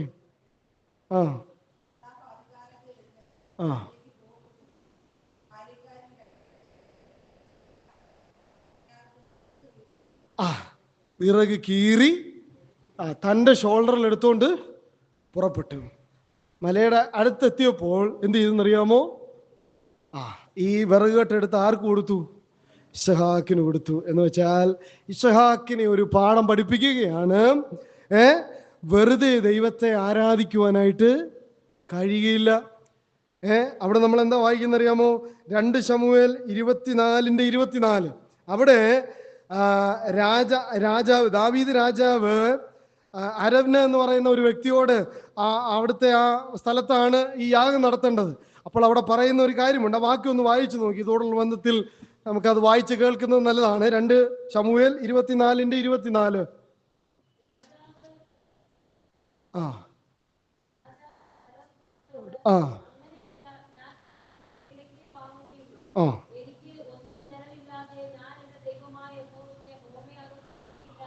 മനസ്സിലായോ? എന്ന് വെച്ചാൽ അവിടെ വലിയൊരു പ്രശ്നം നടക്കുക. ദാവീദ് ജനത്തെ എണ്ണി, അത് ദൈവത്തിന് കോപമായി. ദൈവം അവരുടെ ഇടയിലേക്ക് ന്യായവിധി അയച്ചു. ദൈവത്തിന്റെ കയ്യിൽ വീഴുന്നതാണ് അല്പമെങ്കിലും ആശ്വാസമെന്ന് ദാവീദ് ചിന്തിച്ചു. ദൈവത്തോട് പറഞ്ഞു, നീ ശിക്ഷിച്ചു കൊള്ളുക എന്ന് പറഞ്ഞു. കുറച്ചു നേരം കഴിഞ്ഞ് ഈ ശിക്ഷയെല്ലാം കണ്ടുകൊണ്ടിരുന്നപ്പോൾ ദാവീദ് പറഞ്ഞു, അരവ്നയുടെ ആ കളത്തിനരികെയാണ് അവർ അന്നേരം നിന്നിരുന്നത്. അവിടെ ദാവീദ് പറയുകയാണ്, 17-ാം വാക്യം, യഹോവേ, ഞാനല്ലയോ പാപം ചെയ്തത്, ഞാനല്ലേ കുറ്റം ചെയ്തത്, ഈ ആടുകൾ എന്ത് ചെയ്തു എന്ന് ചോദിച്ചു. അപ്പോൾ ഒരു പരിഹാരം പറഞ്ഞു കൊടുത്തു. നീ എന്ത് ചെയ്യണം? അരവ്നയുടെ കളത്തിൽ ചെന്ന് അവിടെ ഒരു യാഗം നടത്താനായിട്ട് പറഞ്ഞു. ഈ ബാധ ഒഴിയാൻ വേണ്ടിയിട്ട് ഒരു യാഗം നടത്താനായിട്ട് പറഞ്ഞു. അരവ്നയുടെ അടുക്കൽ ഈ ദാവീദ് ചെന്നിട്ട് പറയുകയാണ്, 21, യജമാനനായ രാജാവ് അടിയന്റെ അടുക്കൽ വരുന്നത് എന്ത് എന്ന് അരവ്ന ചോദിച്ചതിന് ദാവീദ് ബാധ ജനത്തെ വിട്ടു മാറുവാൻ തക്കവണ്ണം യഹോവയ്ക്ക് ഒരു യാഗപീഠം പണിയേണ്ടതിന് ഈ കളം നിന്നോട് വിലയ്ക്ക് വാങ്ങുവാൻ തന്നെ ഞാന് വന്നിരിക്കുന്നു എന്ന് പറഞ്ഞു. അപ്പോൾ അവനെന്തോ പറഞ്ഞെന്നറിയാമോ? അയ്യോ, രാജാവിനും ബോധിച്ചതെല്ലാം എടുത്തോ. ഹോമയാഗത്തിന് കാളകളും വിറകും മെതിവണ്ടികളും കാളക്കോപ്പുകളും ഇതാ രാജാവ് സൗജന്യമായി എടുത്ത് യാഗം കഴിച്ചോളാൻ പറഞ്ഞു. അപ്പോൾ എന്താ പറഞ്ഞെന്നറിയാമോ? രാജാവ് പറഞ്ഞു, ഞാൻ ഇത് നിന്നോട് വിലക്കേ വാങ്ങുകയുള്ളൂ. അങ്ങനെയല്ല, ഞാൻ ഇത് നിന്നോട് വിലക്കേ വാങ്ങുകയുള്ളൂ. എനിക്ക് ഒന്നും ചെലവില്ലാതെ ഞാൻ എൻ്റെ ദൈവമായ യഹോവയ്ക്ക് ഹോമയാഗം എന്ന് വെച്ചാൽ ചെലവ് ചെയ്യാതെ ഹോമയാഗം, ചെലവ് ചെയ്യാതെ, നമുക്ക് നഷ്ടമൊന്നും വരാതെ, എല്ലാവരോടും കൂട്ടുകൂടി എല്ലാം കണ്ട് എല്ലാം കേട്ട് എല്ലാം പറഞ്ഞ് എല്ലാം സുഖത്തിലുമായിരുന്നിട്ട് ദൈവത്തിന് യാഗം കഴിക്കാൻ പറ്റത്തില്ലെന്ന് എനിക്ക് എന്ത് ചെയ്യണം? എനിക്ക് ചിലത് ചെലവാകണം. ഈ വിശ്വാസത്തിന് വേണ്ടി നിലനിൽക്കുന്നതുകൊണ്ട് എനിക്ക് ചിലത് ചെലവാകണം. എൻ്റെ കയ്യിൽ നിന്ന് കാശിറങ്ങണം. എൻ്റെ കയ്യിൽ നിന്ന്, എൻ്റെ ശരീരത്തിൽ നിന്ന് വേദന ഉണ്ടാകണം. എൻ്റെ മനസ്സിൽ നിന്ന് വേദന ഉണ്ടാകണം. പ്രിയപ്പെട്ടവരെ, പാപത്തോട് കോംപ്രമൈസ് കാണിച്ചിട്ട് എനിക്ക് യാതൊരു ചെലവുമില്ലാതെ, ഒരു രീതിയിലും മനസ്സാവുമില്ലാതെ ആരാധിക്കാനുള്ളതല്ല ദൈവത്തിൻ്റെ ആരാധന. ചെലവാവണമെങ്കിൽ വിശുദ്ധ ജീവിതം നയിച്ചാലേ പറ്റൂ. അതിന് ചില പ്രയാസങ്ങളുണ്ട്, ചിലത് സഹിക്കേണ്ടി വരും. ചിലപ്പോൾ ചില ബുദ്ധിമുട്ടുകളും പ്രയാസങ്ങളും ഒക്കെ വരും. എനിക്കൊന്നും ചെലവാകാതെ, എനിക്ക് യാതൊരു നഷ്ടവുമില്ലാതെയാണോ നമ്മൾ ആരാധന കഴിക്കാനായിട്ട് വന്നിരിക്കുന്നത്? യാതൊരു നഷ്ടവുമില്ലാതെയാണോ, യാതൊന്നും ചെലവാക്കാതെയാണോ ദൈവത്തെ ആരാധിക്കാൻ വരുന്നത്? പാടില്ല. ഇവിടെ എന്ത് ചെയ്യുന്നറിയാമോ? അബ്രഹാം തൻ്റെ ചുമലിലിരുന്ന ആ വിറകെട്ടെടുത്ത് തൻ്റെ മകൻ്റെ ചുവലിലേക്ക് വെച്ചു കൊടുത്തിട്ട് ഒരു കാര്യം അവനെ പഠിപ്പിച്ചു. വെറുതെ ഒന്നും ആരാധിക്കാൻ, വില കൊടുക്കാതെ ആരാധിക്കാൻ പറ്റത്തില്ല. ചെലവ് ചെയ്യാതെ ആരാധിക്കാൻ പറ്റത്തില്ല. ഇത് നിഷ്പ്രയാസം ചെയ്യേണ്ട ഒരു കാര്യമല്ല. അതുകൊണ്ട് നീ ഇതിന് വില കൊടുക്കണം. നീ ദൈവത്തെ ആരാധിക്കാനായിട്ട് പോകുക. ഈ ചുമട് നീ എന്ത് ചെയ്യണം? ചുമക്കണം. ദൈവത്തിന് വേണ്ടി വിശുദ്ധിയോടുകൂടെ ജീവിച്ചിട്ട് വേണം ദൈവത്തെ ആരാധിക്കുവാൻ. ഒരു വലിയ പാഠം എന്ത് ചെയ്യുക? ഇസഹാക്കിനെ അബ്രഹാം പഠിപ്പിക്കുകയാണ്. വിറക് കെട്ടി ഇസഹാക്കിന്റെ ചുമലിലേക്ക് വെച്ചു കൊടുക്കുന്ന ഒരു നല്ല പിതാവായിട്ട് നമുക്ക് ആ അബ്രഹാമിനെ കാണുവാനായിട്ട് സാധിക്കുന്നുണ്ട്. ആറാം വാക്യം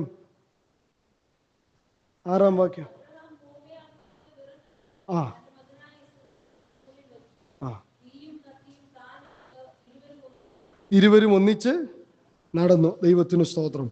അപ്പോൾ എന്ത് ചെയ്യുന്നറിയാമോ?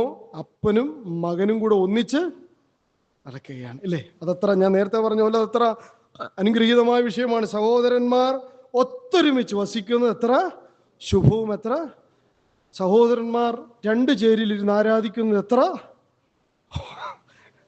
അങ്ങനെയും കൂടെ പറയണം. അതതിൻ്റെ അർത്ഥം. പ്രിയപ്പെട്ടവരെ, ഒന്നിച്ചിരിക്കണം, ഒരു മനസ്സോടെ ഇരിക്കണം, ചേർന്ന് നടക്കണം, എന്നിട്ട് വേണം ആരാധിക്കാൻ. ഇന്ന് അപ്പനും മക്കളും ഒക്കെ എന്താണ് പല വഴിക്കല്ലേ. പണ്ടൊരു വാർത്ത കേട്ടത്, ഷോപ്പിംഗ് മാളിൽ വെച്ച് കൊച്ചിനെ എന്ത് ചെയ്തു? മറന്നു വെച്ചേച്ച് ഇഞ്ഞു പോരുന്നെന്ന്.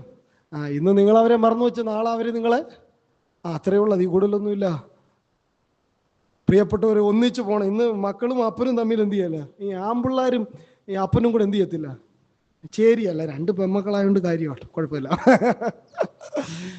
ഈ ആമ്പിള്ളാരും അപ്പനും കൂടെ പലപ്പോഴും ചേരത്തില്ല. പക്ഷേ അബ്രഹാമിന്റെ ഇസഹാക്കിന്റെ ജീവിതത്തിൽ അങ്ങനെയല്ല.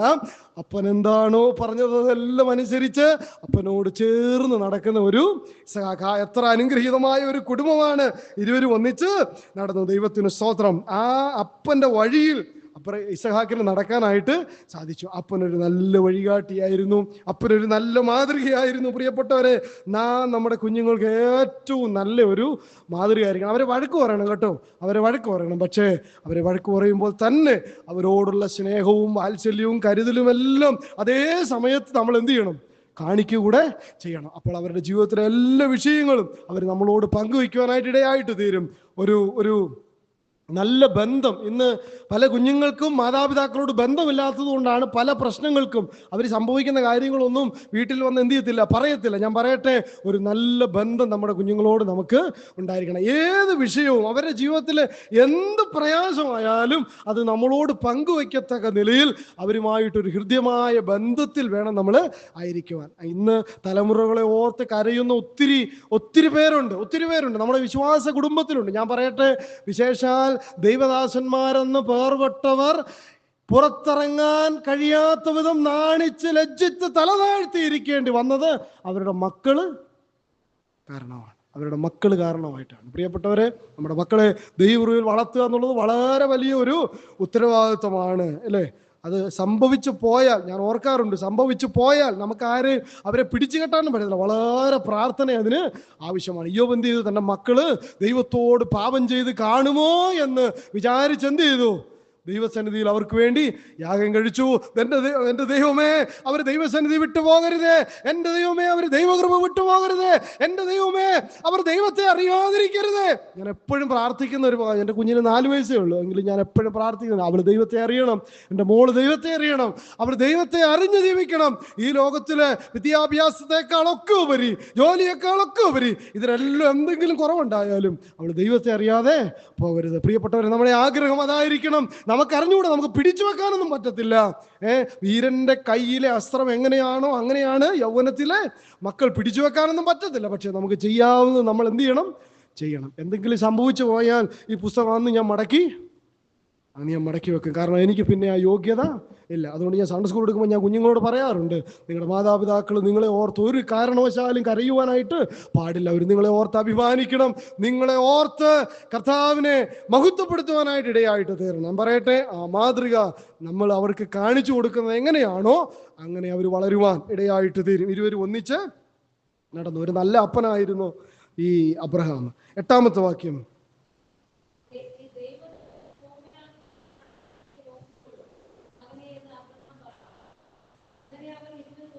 നടന്നു. ഇപ്പൊ ഞാൻ വായിച്ച 6-ാം വാക്യത്തിലും അവരെന്ത് ചെയ്തു? ഇരുവരും ഒന്നിച്ച് നടന്നു. അപ്പൊ നമ്മൾ 8-ാം വാക്യത്തിൽ അവസാനം എന്തോ വായിച്ചേ? അങ്ങനെ അവർ ഇരുവരും ആദ്യം, ഞാൻ ഇങ്ങനെ വിചാരിക്കുന്നത്, ഈ ആദ്യം നടന്നതിനെക്കാട്ടിൽ കുറച്ചുകൂടെ ചേർന്നാണ് ഇപ്പൊ. എന്താ കാര്യം? അവിടെ 7-ാം വാക്യത്തിൽ പറയുകയാണ്, അവരൊരു കാര്യം അവിടെ പറഞ്ഞു കൊടുത്തു.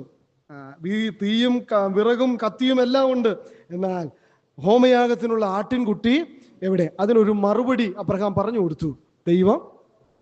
സ്തോത്രം, ദൈവം കരുതിക്കൊള്ളും. ദൈവം തനിക്ക് ഹോമയാഗത്തിനൊരു ആട്ടിൻകുട്ടിയെ നോക്കിക്കൊള്ളും മകനെ. ദൈവം കരുതിക്കൊള്ളും. The Lord will provide. ദൈവം തരും, ദൈവം നടത്തും, ദൈവം കരുതും, ദൈവം കൂടെ ഉണ്ട്. പ്രിയപ്പെട്ടവരെ, നമ്മുടെ കുഞ്ഞുങ്ങള് ഇപ്പൊ SSLCയുടെ റിസൾട്ടൊക്കെ വന്നില്ലേ? ചിലപ്പോൾ ചിലർക്കൊക്കെ മാർക്ക് കുറവായിരിക്കും. മറ്റുള്ള കുഞ്ഞുങ്ങളെ ഒന്നും നോക്കി അവരെ എന്ത് ചെയ്യണ്ട, അവൾ ഇത്ര മേടിച്ചല്ലോ, നിനക്കെന്നാത്തിന്റെ കുറവായിരുന്നുള്ളേ ഒന്നും പറയണ്ട കേട്ടോ. ഈ A+ മേടിക്കുന്നവരൊന്നും അല്ല ജീവിതത്തിൽ സക്സസ് ആവുന്നത്. അതുകൊണ്ട് നിങ്ങൾ അങ്ങനെയൊന്നും നമ്മുടെ കുഞ്ഞുങ്ങളെ അങ്ങനെയൊന്നും നിരുത്സാഹപ്പെടുത്താനായിട്ട് പാടില്ല. ഞാനൊരു കാര്യം പറയട്ടെ, അവരോട് പറയണം, ദൈവത്തെ അനുസരിച്ച് ജീവിച്ചാൽ മതി. കുറച്ചുകൂടെ പ്രാർത്ഥിക്ക്. നിന്റെ പ്രാർത്ഥനയുടെ കുറവായിരിക്കും, നീ കുറച്ചുകൂടെ പ്രാർത്ഥിച്ചിട്ടൊന്ന് പഠിച്ചു നോക്ക്, നന്നായി വരും. മോളെ, ഭാരപ്പെടേണ്ട. ഇപ്പൊ നഷ്ടപ്പെട്ടോ, ഒരു വിഷയം പോയോ, ഭാരപ്പെടേണ്ട, നീ പ്രാർത്ഥിച്ചാൽ മതി. ഞാനും പപ്പായും പ്രാർത്ഥിക്കാം. നീ പഠിക്ക്, ദൈവം കൃപ തരും, ദൈവം നടത്തും.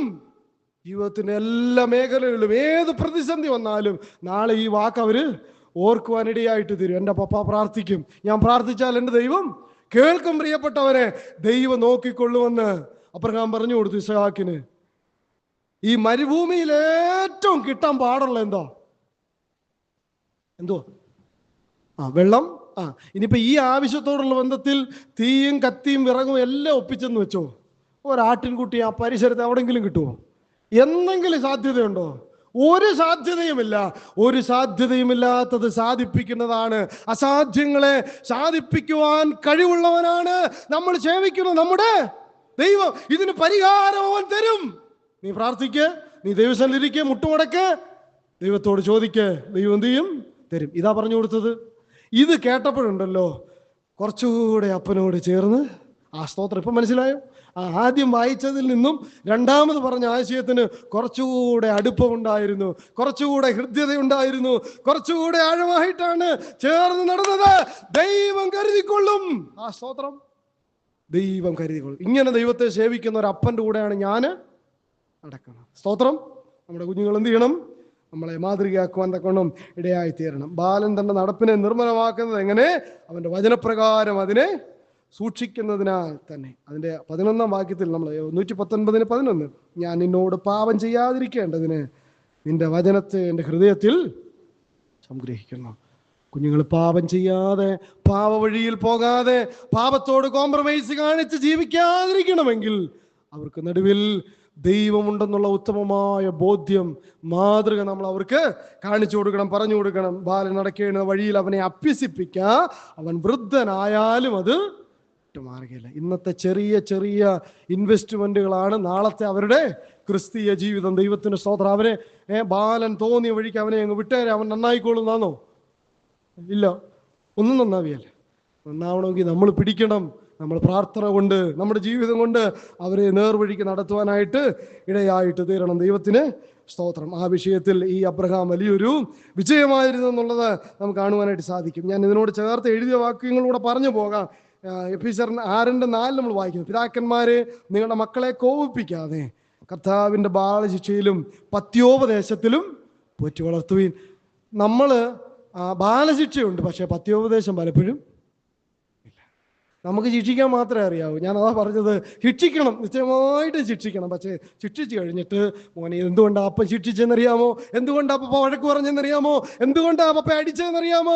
ഇതുപോലെയാണ് ഈ കാര്യം അവർക്ക് ബോധ്യം. പത്യോപദേശവും കൂടെ അവർക്ക് കൊടുക്കണം. ദൈവത്തിന് സ്തോത്രം. കൊലോസ്യ ലേഖനം 3:20-21, മക്കളെ നിങ്ങളുടെ അമ്മയപ്പന്മാരെ സകലത്തിലും കർത്താവിൽ അനുസരിപ്പീരെന്ന് പറഞ്ഞു. നമ്മൾ വിചാരിച്ച് മക്കൾക്ക് മാത്രമുള്ളതല്ല, തൊട്ടടുത്ത വാക്യത്തിൽ നമുക്കുള്ളതും എഴുതി വെച്ചിട്ടുണ്ട്. പിതാക്കന്മാരെ, നിങ്ങളുടെ മക്കൾ അധൈര്യപ്പെടാതിരിക്കേണ്ടതിന് അവരെ കോപിപ്പിക്കരുത്. അവർക്ക് ഇച്ചിരി മാർക്കൊക്കെ കുറഞ്ഞു പോയി, അവരധൈര്യപ്പെട്ടു പോവുകയല്ല. അവരെ പ്രോത്സാഹിപ്പിക്കണം, അവർക്ക് ധൈര്യം കൊടുക്കണം, അവരെ സഹായിക്കണം, അവരെ പ്രോത്സാഹിപ്പിക്കണം. അതാണ് ദൈവം നമ്മളെ കുറിച്ച് ആഗ്രഹിക്കുന്നത്. ദൈവത്തിന് സ്തോത്രം. ഇനി അതിൻ്റെ 8-ാം വാക്യത്തിൽ തന്നെ നമ്മൾ വായിച്ചൊരു കാര്യമുണ്ട്. ദൈവം തനിക്ക് ഹോമയാഗത്തിനൊരു ആട്ടിൻകുട്ടിയെ, സ്തോത്രം, വല്ലതും മനസ്സിലായോ? ഹോമയാഗം ആരുടെയാ? ഹോമയാഗം ആരുടെയാ? ദൈവത്തിൻ്റെതാണ്. സ്തോത്രം. ദൈവം എനിക്കൊരു മൃഗത്തെ കരുതിക്കൊള്ളുന്നാന്നോ പറഞ്ഞേ? അല്ല, ദൈവം തനിക്കൊരു മൃഗത്തെ കരുതിക്കൊള്ളും എന്ന് വെച്ചാൽ, ഞാൻ ഇത്രമാത്രം ദൈവത്തിൽ ആശ്രയിച്ച് വിശ്വാസ ജീവിതം നയിക്കുന്നെങ്കിൽ ഞാൻ ആരാധന കഴിക്കണമെന്നുള്ളത് ആരുടെ ആവശ്യം? സ്തോത്രം. മനസ്സിലായോ? ഞാൻ ദൈവത്തെ ആരാധിക്കണമെന്നുള്ളത് ദൈവം ആഗ്രഹിക്കുന്ന കാര്യമാ. അപ്പൊ ഞാൻ ദൈവത്തിന് വേണ്ടി വിശ്വസ്തയോടെ നിലകൊണ്ടാൽ തന്നെ മാനിക്കുന്നതിനെ ദൈവം എന്ത് ചെയ്യും? മാനിക്കും. ദൈവത്തിന് സ്തോത്രം. ഞാൻ ദൈവത്തിൽ ഇത്രമാത്രം വിശ്വസിച്ച്, അബ്രഹാം ദൈവത്തിൽ ഇത്രമാത്രം വിശ്വസിച്ച് മോറിയ മലയിൽ ചെല്ലുമ്പോ ഈ ഇസഹാക്കിനെ രക്ഷിക്കുക മാത്രമല്ല, എന്തിനാണോ ഞാൻ പോയത് ആ കാര്യം നടന്നേ പറ്റൂ. ഒരു യാഗം മോറിയ മലയിൽ നടന്നേ പറ്റൂ. അതെന്റെ ആവശ്യമല്ല, ദൈവത്തിന്റെ ആവശ്യമാണ്. മോറിയ മലയിൽ ഒരു ഹോമയാഗം നടക്കണമെന്നുള്ളത് ദൈവത്തിന്റെ ആവശ്യമാണ്. പ്രിയപ്പെട്ടവരെ, നാം വിശുദ്ധിയോടെ ജീവിക്കുവാൻ നമ്മെ തന്നെ ഏൽപ്പിച്ചു കൊടുക്കുമ്പോൾ ദൈവം തന്റെ ആരാധനയ്ക്കായി ചില വഴികൾ ഒരുക്കും, നമ്മെ ബലപ്പെടുത്തും. നമുക്ക് വേണ്ടുന്നത് ദൈവം ഒരുക്കി തരുവാനായിട്ട് ഇടയായി തീരും. നമ്മുടെ കാര്യം നമ്മൾ ചെയ്യാതെ പോയിട്ട്, ഇല്ലേ, പരീക്ഷയ്ക്ക് പഠിക്കാതെ പ്രാർത്ഥിച്ചുകൊണ്ട് കാര്യമുണ്ടോ? ഇല്ല. നമ്മൾ പഠിക്കണം. നമ്മൾ പഠിക്കുമ്പോൾ ദൈവം നമുക്ക് ബുദ്ധിയെ തരും, ബുദ്ധിയെ ഓർമ്മശക്തിയെ തരും. ദൈവം അത് നമ്മളോട് കൂടെ ഇരിക്കും. പ്രിയപ്പെട്ടവരെ, ദൈവത്തിന് വേണ്ടി ജീവിക്കാമോ? ദൈവത്തിനുള്ള യാഗം അവൻ നടത്തുവാനിടയായിട്ട് തരും. അത് അവന്റെ ആവശ്യമാ, അത് അവന് വേണ്ടുന്നതാ. അതുകൊണ്ട് ദൈവം തനിക്കൊരു മൃഗത്തെ, സ്തോത്രം, നോക്കിക്കൊള്ളും മകനെ. അവനോട് പറയുന്നൊരു കാര്യമുണ്ട്, ദൈവത്തിന്റെ ആരാധനയാണ് ഈ ഹോമയാഗം, ദൈവത്തിൻ്റെതാണ്. ഈ ഹോമയാഗം നീ കഴിക്കണമെന്നുള്ളത് ദൈവത്തിന്റെ ആഗ്രഹമാണ്. ദൈവം തനിക്കൊരു മൃഗത്തെ കരുതിക്കൊള്ളും. ദൈവം നമുക്ക് തരുന്നതൊക്കെ ദൈവത്തിന് ഉള്ളതാ. ദൈവം നമുക്ക് മക്കളെ തന്നാൽ അതാർക്കുള്ളതാണ്? മക്കളെ യഹോവ തരുന്ന ദാനമാണ്. പ്രധാനം തന്ന ആ ദൈവത്തിന് അവകാശമുണ്ടോ? നിശ്ചയമായിട്ടുമുണ്ട്. പ്രിയപ്പെട്ട, ദൈവം നമുക്ക് സമ്പത്ത് തന്നാൽ അത് നമ്മുടേതല്ല, ദൈവം തന്നതാണ്, ദൈവത്തിൻ്റെതാണ്. ദൈവം തനിക്ക് എന്ന് വെച്ചാൽ ദൈവം നമ്മുടെ ജീവിതത്തിൽ നൽകുന്ന എല്ലാ നന്മകളും നമ്മുടേതാണെന്നാണ് നമ്മൾ വിചാരിക്കുന്നത്. അല്ല, അത് ദൈവത്തിന് വേണ്ടി ഉപയോഗിക്കാൻ നമുക്ക് പാടാൻ ദൈവം കഴിവ് തന്നിട്ടുണ്ട്, നമുക്ക് പറയാൻ ദൈവം കഴിവ് തന്നിട്ടുണ്ട്, ദൈവം നമുക്ക് ചില കാര്യങ്ങളെ നേതൃത്വം നൽകാൻ കഴിവ് തന്നിട്ടുണ്ട്. അങ്ങനെ പല പല കാര്യങ്ങൾ ദൈവം നമുക്ക് തന്നിട്ടുണ്ട്. ഇതെല്ലാം നമ്മുടെ മിടുക്കാന്ന് നമ്മൾ വിചാരിക്കുക. ഞാൻ ഇവിടെ നിൽക്കുന്നത് എൻ്റെ മിടുക്കാണോ? അല്ല പ്രിയപ്പെട്ടവരെ, എനിക്ക് തന്നത് നീ അവന് കൊടുക്കണം. സ്തോത്രം. അവന് വേണ്ടി ഇത് എനിക്ക് തന്നത്. അവനെ ഉയർത്താനാ, അവന് വേണ്ടി സാക്ഷ്യം പറയാനാ. ഞാൻ എപ്പോഴും പറഞ്ഞിട്ടുണ്ടെന്ന് എനിക്ക് അറിഞ്ഞുകൂടാ. ആദ്യം എന്നോട് പ്രസംഗിക്കാൻ പറഞ്ഞു. ഞങ്ങളുടെ സഭ ഞങ്ങളെ പ്രോത്സാഹിപ്പിക്കുന്ന ഒരു സഭയായതുകൊണ്ട് ഞങ്ങൾ യുവാക്കന്മാരായ കുറച്ച് പേരുണ്ടായിരുന്നു. ആദ്യം ഞങ്ങൾക്കൊരു വിഷയം തന്നിട്ട് ഞങ്ങളോട് പ്രസംഗിക്കാൻ പറഞ്ഞു. അന്ന് ആദ്യം നിന്ന് കരഞ്ഞ വ്യക്തിയാണ് ഇന്ന് ഇവിടെ നിൽക്കുന്നത്. ദൈവത്തിന് സ്തോത്രം. പ്രിയപ്പെട്ടവരെ, ദൈവം ഈ കൃപ നമുക്ക് തന്നത് നമുക്ക് വേണ്ടി അല്ല, നമുക്ക് നന്മയുണ്ടാക്കാനല്ല, അത് ദൈവത്തിന് വേണ്ടി. സ്തോത്രം. നമുക്ക് വേണ്ടിയല്ല, ദൈവത്തിന് വേണ്ടി പാടാനാ, ദൈവത്തിന് വേണ്ടി പോകാനാ, ദൈവത്തിന് വേണ്ടി പറയാനാ, ദൈവത്തിന് വേണ്ടി കൊടുക്കാനാ, ദൈവത്തിന് വേണ്ടി ജീവിക്കാനാ ഈ ജീവിതം ദൈവം നമുക്ക്. ഇത് നമ്മുടെ ജീവിതം അല്ലെന്ന് ഏത് മനുഷ്യനും ഉറച്ചു നിന്നാലും ഒരു ശ്വാസം അത്രയാകുന്നു, അത്രേ ഉള്ളെന്നേ. നിഴല് പോലെയാണ്, പൊടി പോലെയാണ്, വയലിലെ പൂ പോലെയാണ്, പുല്ല് പോലെയാണ്. മനുഷ്യനൊന്നുമില്ല. പിന്നെ എന്തെങ്കിലും ഞാനാകുന്നത് ദൈവകൃപയാൽ ആകുന്നു. സ്തോത്രം. ഞാനാകുന്നത്, എന്നെ നിർത്തുന്നത്, എന്നെ ആരോഗ്യത്തോടെ നിർത്തുന്നത് ദൈവത്തിനു വേണ്ടി പ്രയോജനമുള്ളവരായി തീരാനാണ്. നമ്മളെ നിലനിർത്തുന്നത്, നമുക്ക് ആയുസ്സും ആരോഗ്യവും ബലവും സമ്പത്തും ഒക്കെ തരുന്നത്, നമുക്ക് മക്കളെയൊക്കെ തരുന്നത് ദൈവത്തിന് വേണ്ടി നമ്മൾ ജീവിക്കാനാണ്. ദൈവത്തിന് സ്തോത്രം. ദൈവം തനിക്ക് ഹോമയാഗത്തിന് ഒരു ആട്ടിൻകുട്ടിയെ കരുതിക്കൊള്ളും. 9-ാം വാക്യം.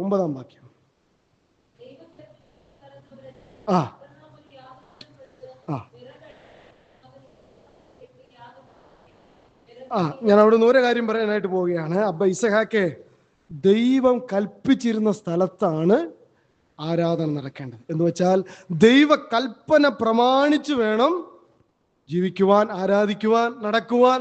ദൈവ കൽപ്പന പ്രമാണിച്ചല്ലാതെ ഉള്ളതൊന്നും ദൈവത്തിന് പ്രസാദകരമല്ല. ദൈവം കൽപ്പിച്ച സ്ഥലത്ത് അവനെത്തി. ദൈവം കൽപ്പിച്ചത് എവിടെയാണ്? ദൈവത്തിന്റെ വചനം ദൈവം നമുക്ക് തന്നിട്ടുണ്ട്. ഈ വചനം അനുസരിച്ച് വേണം നമ്മുടെ യാത്ര നമ്മൾ നടത്തുവാനായിട്ട്. കൽപ്പന ലംഘിച്ചുള്ളത് ആരാധന അല്ല. ശൗല് പോയിട്ട് അവിടുന്ന് നല്ല കൊള്ളാവുന്ന എല്ലാത്തിനും ഇങ്ങ് പിടിച്ചോണ്ട് വന്നു. നല്ല കാളയും എല്ലാത്തിനും ഇങ്ങ് പിടിച്ചോണ്ട് വന്നു. എന്തിനാ കൊണ്ടുവന്നേ? ദൈവത്തെ. ഇതൊക്കെ വെറുതെ കത്തിച്ചളയുന്നു. എന്തിനാ? നമുക്ക് കൊണ്ടുവന്നൊരു ദൈവത്തിന് യാഗം കഴിക്കാം. അത് പറഞ്ഞു, അനുസരിക്കുന്നത് യാഗത്തെക്കാളും ശ്രദ്ധിക്കുന്നത് മുട്ടാടുകളുടെ മേധസ്സിനേക്കാൾ നല്ലത്. ദൈവത്തിന് സ്തോത്രം. ദൈവത്തിന്റെ കൽപ്പന പ്രമാണിച്ചല്ലാതെ ഉള്ളതൊന്നും ദൈവത്തിന് സ്വീകാര്യമല്ല. പ്രിയപ്പെട്ടവർ, എവിടെയെങ്കിലും പ്രമാണം വിട്ടുപോകുന്നുണ്ടോ? എവിടെയെങ്കിലും ദൈവകൽപ്പന ലംഘിക്കപ്പെടുന്നുണ്ടോ? എങ്കിൽ നാം തിരിച്ചു വരണം, മടങ്ങി വരണം, ദൈവ കൽപ്പന അനുസരിക്കണം. ഇസഹാക്കെ അതാണ് അബ്രഹാമിന് പറയാനായിട്ടുള്ളത്. ദൈവം പറഞ്ഞത് ഇവിടെ വരാനാ. അതിന് വേറെ ഒരു സ്ഥലത്തും പോയതുകൊണ്ട് കാര്യമില്ല. ദൈവത്തിന്റെ കൽപ്പന നീ പ്രമാണിക്കണം. അതാണ് ഇസഹാക്കിന് അബ്രഹാം കൊടുക്കുന്നത്. അടുത്ത പാഠം, 10-ാമത്തെ പാഠം, അതിന് 9-ാം വാക്യം നമ്മൾ വായിക്കുകയാണ്. അബ്രഹാം അവിടെ ഒരു യാഗപീഠം പണിതു. ദൈവത്തിന് സ്തോത്രം. അബ്രഹാം അവിടെ ഒരു യാഗപീഠം പണിതു. ഈ ഇസഹാക്ക് അബ്രഹാമിനെ നോക്കുമ്പോഴേ ഈ അബ്രഹാം എപ്പോഴും ആരാധിക്കുന്ന ഒരു സ്തോത്രം അപ്പന. ഈ അബ്രഹാം എപ്പോഴും ദൈവത്തെ ആരാധിക്കുന്ന ഒരപ്പനാണ്. എപ്പോഴും ദൈവത്തിന് യാഗപീഠം പണിയുന്ന, എപ്പോഴും ദൈവത്തിന് യാഗമർപ്പിക്കുന്ന ഒരു ദൈവഭക്തനാണ്. ഇത് ഈ ഇസഹാക്ക് കാണുകയാണ്. പ്രിയപ്പെട്ടവരെ, അവിടെ നമ്മൾ വായിക്കുന്നത് അതിന്റെ വായിക്കാൻ സമയമില്ല. 12:7, 12:8, 13:18 ഇവിടെയെല്ലാം നമ്മൾ വായിക്കുന്നത് അബ്രഹാം അവിടെ ദൈവത്തിനൊരു യാഗപീഠം. അബ്രഹാം എവിടെയൊക്കെ ചെന്നോ അവിടെയെല്ലാം ദൈവത്തിന് യാഗപീഠം പണിതു. അപ്പൊ ഇസഹാക്കെ, നീ എവിടെയെല്ലാം പോകുന്നോ അവിടെയെല്ലാം നിനക്കൊരു യാഗപീഠം വേണം. ഇസഹാക്കെ, നീ എവിടെയെല്ലാം ദൈവം നിന്നെ ആക്കുന്നോ അവിടെയെല്ലാം നീ ദൈവത്തെ ആരാധിക്കണോ, അവിടെയെല്ലാം നീ ദൈവമുള്ളവനായി ജീവിക്കുവാൻ തക്കൊണ്ട് ഇടയായി തീരണം. ഇസഹാക്ക് ചെല്ലുന്നിടത്തൊക്കെ യാഗപീഠം പണിഞ്ഞു. 26-ന്റെ 24-ഉം 25-ഉം ഒന്ന് വായിച്ചു. 26-ന്റെ 24, 25. അന്ന് രാത്രി യഹോവ അവന് പ്രത്യക്ഷമായി.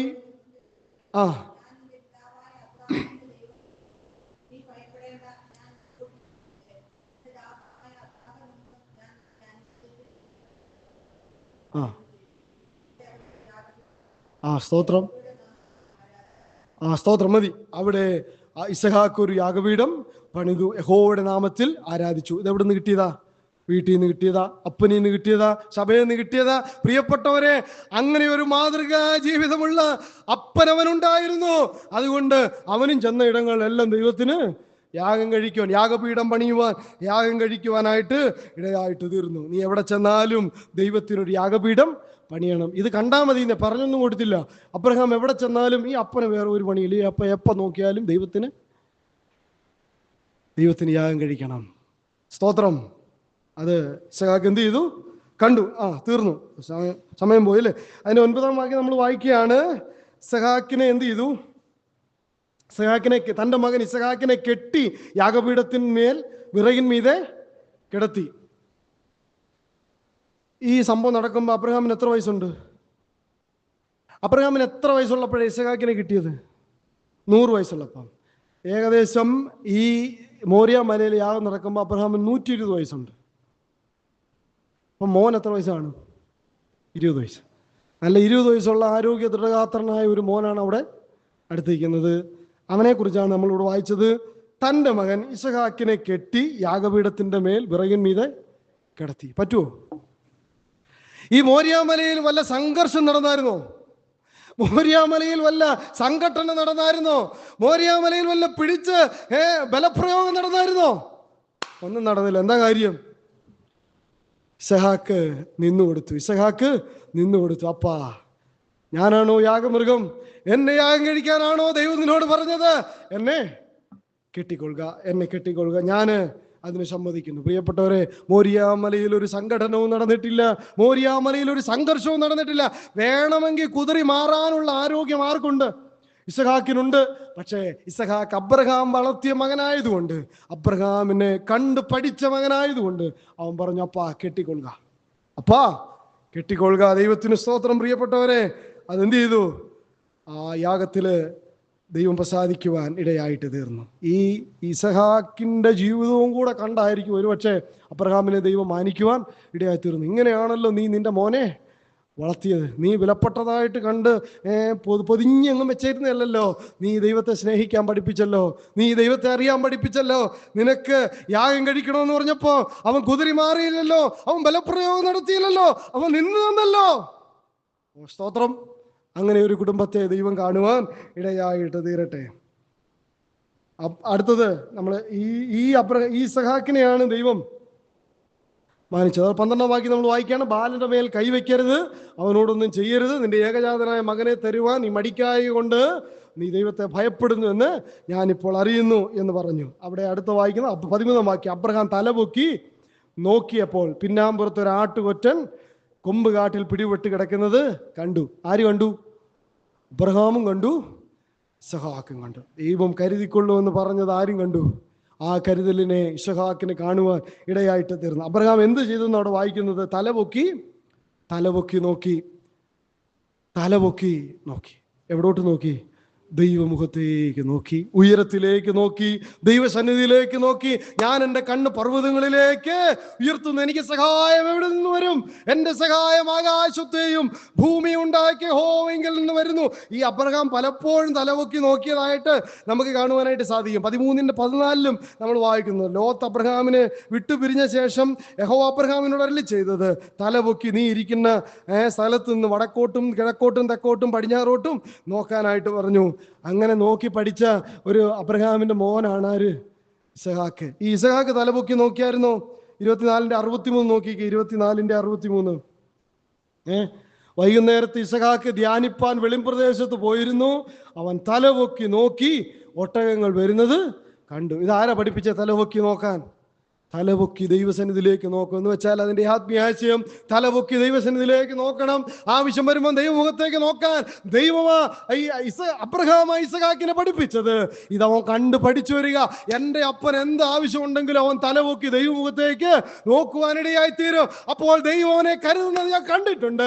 അതുകൊണ്ട് എൻ്റെ ജീവിതത്തിൽ, പ്രിയപ്പെട്ടവരെ, നിങ്ങളുടെ ജീവിതത്തിൽ ദൈവസന്നിധിയിലേക്ക് നോക്കിയാൽ, തലപൊക്കി നോക്കിയാൽ ദൈവത്തിന്റെ നന്മ അനുഭവിക്കുവാനായിട്ട് ഇടയായിട്ട് തീരും. ഇവിടെ വന്നത് തൻ്റെ പത്നിയാ വരുന്നത്, തനിക്ക് വേണ്ടി ദൈവം ഒരുക്കിയിരിക്കുന്ന വരുന്നത്. പ്രിയപ്പെട്ടവരെ, എന്നോടും പലരും പറഞ്ഞിട്ടുണ്ട് നിനക്ക് റിബേക്ക വരും. ഞാൻ പറഞ്ഞിട്ടുണ്ട് കേട്ടോ, തലപൊക്കി നോക്കിയാൽ മതി, എനിക്കുള്ളത് ദൈവം തരുമെന്ന് ഞാൻ പറഞ്ഞിട്ടുണ്ട്. എന്നെ കളിയാക്കിയവരൊക്കെ ഉണ്ട്. പറയട്ടെ പ്രിയപ്പെട്ടവർ, തലപൊക്കി നോക്കിയാൽ മതി, നമുക്കുള്ളത് ദൈവം എന്ത് ചെയ്യും? ഒരുക്കി തരും. നമ്മൾ കണ്ടുപിടിക്കാൻ പോകണ്ട കേട്ടോ. അങ്ങനെയുള്ളവരാരും ഇല്ല ഇവിടെ. കണ്ടുപിടിക്കാനായിട്ട് പോകണ്ട, തലപൊക്കി നോക്കിയാൽ മതി, നമുക്കുള്ളതിനെ ദൈവം എന്ത് ചെയ്യും? തരും. എന്ന് വെച്ചാൽ ദൈവസന്നിധി പ്രാർത്ഥിച്ചാൽ മതി എന്ന് നമ്മുടെ മക്കൾക്കുള്ളതിനെ ദൈവം ഒരുക്കിയിട്ടുണ്ട്. അതിനെ ദൈവം കാണിച്ചു തരും. അത് കാണുവാനും ദൈവം കരുതിയിരുന്നതാണെന്ന് നമുക്ക് അനുഭവിച്ചറിയുവാൻ ഇടയായിട്ട് തരും. ദൈവത്തിന് സ്തോത്രം. എത്രയോ വലിയ മാതൃകയാണ് ഈ ഇസഹാക്കിന് അബ്രഹാം നൽകുവാൻ ഇടയായി തീർന്നത്. അബ്രഹാമും, ഞാനൊരു കാര്യം കൂടെ പറയട്ടെ, സമയം അവസാനിച്ചു. ദൈവത്തിൻ്റെ കരുതല് കണ്ടു. ദൈവത്തിൻ്റെ കരുതൽ കണ്ടു. ദൈവം അസാധ്യങ്ങളെ സാധ്യമാക്കുന്ന ദൈവമാണ്. ഈ മോരിയ മലയിലെ ഈ ഇസഹാക്കും അബ്രഹാമും കൂടി ഇങ്ങനെ കയറി പോവുകയാണ്. ഇങ്ങനെ ഒരു സൈഡിൽ കൂടി ഇങ്ങനെ മേലോട്ട് കയറി പോവുകയാണ്. ആ വഴിയിലാണ് ചോദിച്ചത്, അപ്പാ യാഗത്തിന് യാഗമൃഗം എവിടെ? അബ്രഹാം പറഞ്ഞു, ദൈവം കരുതിക്കൊള്ളും. അവരാമേളി ആ മോരിയ മലയിൽ ചെന്നപ്പോഴുണ്ടല്ലോ, ദൈവത്തിന്റെ കരുതൽ കണ്ടു. ഇവര് നടന്നതിന്റെ കൂടെ ഒരു ദൈവദാസൻ പ്രസംഗിച്ചവൻ പറഞ്ഞു കേട്ടോ, എൻ്റെ ആശ അതെൻ്റെ ആശയമല്ല, ദൈവദാസൻ പറഞ്ഞതാ, ഇവരിങ്ങനെ വിശ്വാസത്തിന്റെ യാത്ര പ്രയാണം ഇങ്ങനെ മോരിയ മലയിലേക്ക് നടത്തിയപ്പോൾ, സ്വതന്ത്രം ഈ മലയുടെ അപ്പുറത്തെ ഭാഗത്ത് നിന്ന് ഒരു കുഞ്ഞാട് നടന്ന് നടന്ന് നടന്ന് കൊമ്പുകാട്ടിൽ പിടിപെടുവാൻ, ആ കൊമ്പുകാട്ടിൽ പിടിപെടുവാൻ, യാഗം നടത്തുവാൻ, മോരിയ മലയിലെത്തുവാൻ ഇടയായി. സ്തോത്രം. നാം ഈ വിശ്വാസ ജീവിതത്തിന്റെ പാത നയിക്കുമ്പോൾ നാം പോലും അറിയാതെ നമുക്ക് വേണ്ടി ദൈവ കരുതൽ നടന്ന് മലയുടെ മുകളിൽ കയറി വരുവാൻ ഇടയായി തീരും. മരുഭൂമിയിൽ ആര്? ആട്ടുകൊറ്റനെ തരും, ദൈവം തരും. അബ്രഹാം പറഞ്ഞു, ദൈവം കരുതിക്കൊള്ളും. The lord will provide. ദൈവം തരും. അങ്ങനെ ദൈവം കരുതിക്കൊള്ളും. ആ ദൈവത്തിലാണ് നാം സേവിക്കുന്നത്, ആ ദൈവത്തെയാണ് നാം ആരാധിക്കുന്നത്, ആ ദൈവത്തിലാണ് നാം വിശ്വസിക്കുന്നത്. ദൈവത്തിൽ നമുക്ക് പ്രത്യാശ വയ്ക്കാം, ദൈവത്തിൽ നമുക്ക് ആശ്രയിക്കാം. കുടുംബമായി, സഭയായി, വ്യക്തികളായി കർത്താവിന് വേണ്ടി വരുന്ന ദിവസങ്ങളിൽ വചനങ്ങളാൽ പ്രയോജനപ്പെടുവാൻ കർത്താവ് നമ്മെ സഹായിക്കട്ടെ. അവസരം നിന്ന് ദൈവസഭയോട് നന്ദി സ്നേഹം അറിയിക്കുന്നു. വചനങ്ങളാൽ കർത്താവ് നമ്മെ അനുഗ്രഹിക്കട്ടെ. ദൈവത്തിന്റെ വിലയേറിയ തിരുനാമം മാത്രം വാഴ്ത്തപ്പെടുമാറാകട്ടെ. ആമേൻ.